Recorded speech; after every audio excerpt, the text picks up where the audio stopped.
Gamers, you're being bamboozled. Sony just announced the new PS5 Pro, and it's got gamers all across the MySpace lobby saying PS5 no. PS5 go to jail. Do not collect $200 because you now owe $700, you pompous boob. PS5 Pro? More like PS5 show me the money. Oh, what's it gonna be? A smooth $700 plus tax, plus another $60 for a disk drive, and another $30 for a stand, and another $60 for Astro Boy. Another $70 if you want to play a multiplayer game. 100 big ones if you'd like to hear your friends yell at you for picking Sandra. Or you can just pay an additional $200 if you want the illusion of having friends. Just the other day, I booted up my shitty PS5 Slim from way back in 2023, and the graphics on Wukong just weren't cutting it. That's when I knew I had to purchase the PS5 Pro, so that I could finally play my PS5 games on a system that can play PS5 games. PS5 Pro substantially improves over PlayStation 3. Now, the big technology they were showcasing with this announcement was the ray tracing abilities on the PS5 Pro.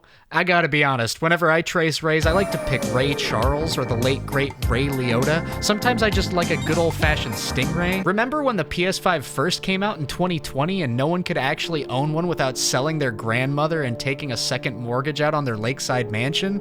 You idiots were clogging up the streets of New York City for the base PS5, you clods. You can't even play Lego Rock Band on the base PS5. That's why I never buy into the corporate hype about the latest consoles that overpromise and underdeliver at the consumer's expense. And that's why I'll be buying and reselling the PS5 Pro on launch day. PS5 Pro? More like PS5 low effort. More like PS5 throw yourself out a 5-story window. More like PS5 oh Canada. Those poor Canadians are probably paying $800 because their currency is made up. Simply put, here's what we call the big console. Think of all the things you could do with $700. You could put a down payment on a house.